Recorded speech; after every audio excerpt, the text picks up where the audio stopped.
Hello everyone, Sock Monkey here, and today I wanted to do a quick little update video about how driving has been going ever since I've now had my learner's permit for a month now. And this is the car I've been driving. It's a 2009 Toyota Prius. It's my fiance's car. I've made a couple videos of it on the channel. It's just turned over 112,000 miles. She's had the car since new.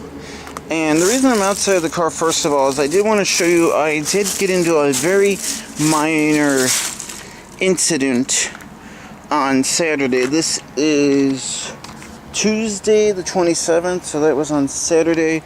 I don't know how well the camera is going to pick it up, but as you can see right here, this was a minor paint scrape that happened. I was coming down the main street over here, which is President Street, and there's a little back street that runs, it's the next street over from where I am, so it's kind of like the shortcut that I use, because there's a train crossing over there, so it's the train, it's what we use to go around to avoid the train.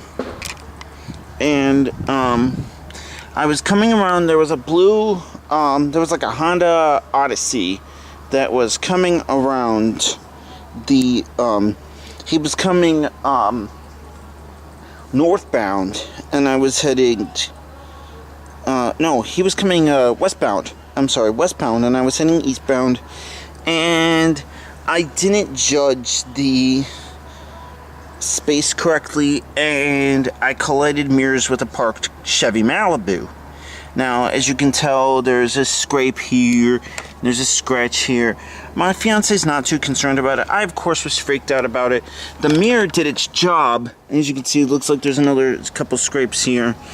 The mirror did its job. The mirror is supposed to fold, and the mirror actually folded in the other way. But being that it's a breakaway style mirror, it did what it was supposed to do. And the Malibu actually had a very tiny, it was black plastic mirrors, much like on this Jimmy right here. Yeah, black plastic mirrors. You can see his is kind of all scraped up. Basically, he hit a little bit of a scuff mark. It was nothing. He wasn't freaked out. My fiance's okay with it. So what I'm going to do now is I'm going to jump in the car. Can't drive it, but I'll just want to talk to you about what some of my how things are going and what some of the future plans are, because I've been kind of doing a little bit of car shopping.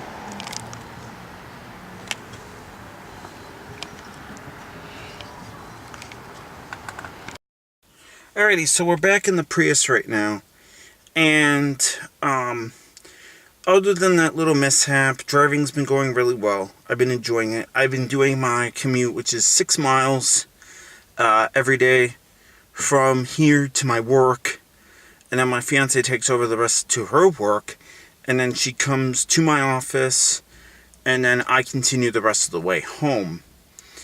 And it's been really enjoyable. I've also been doing some night driving, some highway driving. Takes a little bit of getting used to. I've developed one pet peeve, which is people don't know how to use their blinkers. Those people drive me up the wall. That when they don't know how to use their blinkers, they don't use their blinkers. It's like, there's this little stick right here on the left-hand side of your steering column. It's there for a reason. So, moving on to the topic of potential first cars, I have got a lot of potentialities. Last Saturday, before the mirror accident, we took my fiance's car, this Prius, into Lombard Toyota to get the washer nozzle put back on. 4th of July, we were pulling out of the complex. My fiance was driving, and we had both our bicycles strapped onto the rack, onto this roof rack this rack that attaches to the back of the car. and I heard a bump, and then I heard a bang, and we pulled over, and the bike slipped, and it knocked off her washer nozzle.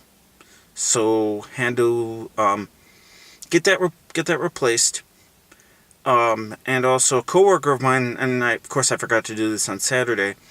Coworker of mine gave me a third key to her the spare key to her 05 Prius that she totaled. So I now have a key that we can go take and get programmed at some point, and get a third key, because I'm now technically using the second key. So now on to but then again, I am digressing here. I am now looking at the potentialities of some potential first cars. I did look at a couple of older Toyota Corollas. One was a 2009 S model with a little over 100,000 miles. Really liked the S model. It had a lot of nice sporty touches to it. Leather-wrapped steering wheel.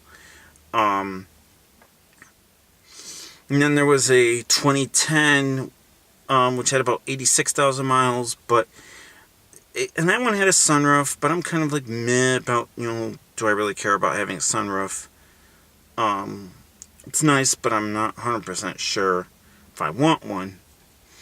And then, looked over at some other ones. There was a 2012 Toyota Yaris.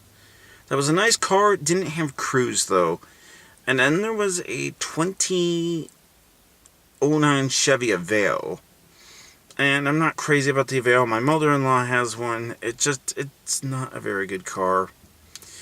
And then I talked my fiance into us going over to Poogie Mazda in Downers Grove, Illinois. We checked out a 2005 Toyota Matrix that had a scotch over 100,000 miles on it. It was the all-wheel drive model. Had a sunroof. My sister back in the day had a 2003 Vibe. That was a really nice car. So she, that's kind of a ride that I'd be looking for, is like a smaller SUV-ish type wagon. That would be pretty neat to have. Especially since we're looking to potentially get a house someday. House or a condo. Another vehicle that I looked at that if I could really afford new payments on, that I really, really liked, was the new Mazda CX-3, which is based on the Mazda 2 architecture. That was a really neat car. And I've also been looking at some Mazda 3s. Unfortunately, all the ones that were on Poogie's lot that were kind of the older second generation Mazda 3, they were all manuals. And I don't know how to drive a manual. And apologies to all the purists out there, but I'm not particularly sure that I want to have a manual for a daily driver. All my driving right now is pretty much all stop and go city driving, and I'm just not sure if I want to handle that. I want to deal with that, honestly. So manual might be out for now. Maybe if I get maybe if someday I have enough space to have like a fun sports car as a second car, that would be something to consider. Another vehicle that I looked at, those were a couple of the ones I looked at. And then yesterday, Monday, I had some time to kill an appointment, and I went over to Gerald Subaru in Naperville, Illinois, and checked out a 2008 Subaru Impreza.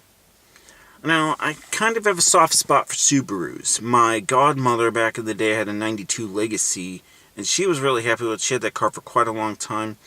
The Impreza was really nice. Had about 70-something thousand miles. Definitely would be interested in that. Another car that I didn't get a chance to actually like sit inside or anything, but I was sort of interested in, was a 2009 Hyundai Tucson SUV with the 2.7 liter V6. That's really a possibility as well. I mean, it's a little bit taller than what I could be interested in especially if it's something that my fiance may be driving, because she's kind of short. She's 5'2", I'm 5'8".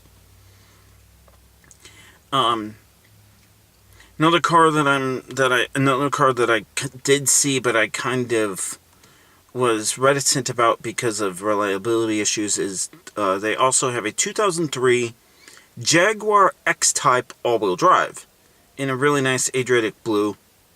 Checked that out, or kind of looked at that a little bit, and then on the way to the appointment, I saw that I had passed the Kia dealership, and they had this beautiful blue color, Caribbean blue, I think it's called, that is on the new Souls. That would be awesome. I'd love to get another car I'm really enamored by, and I've followed it for a long time, is the Kia Soul.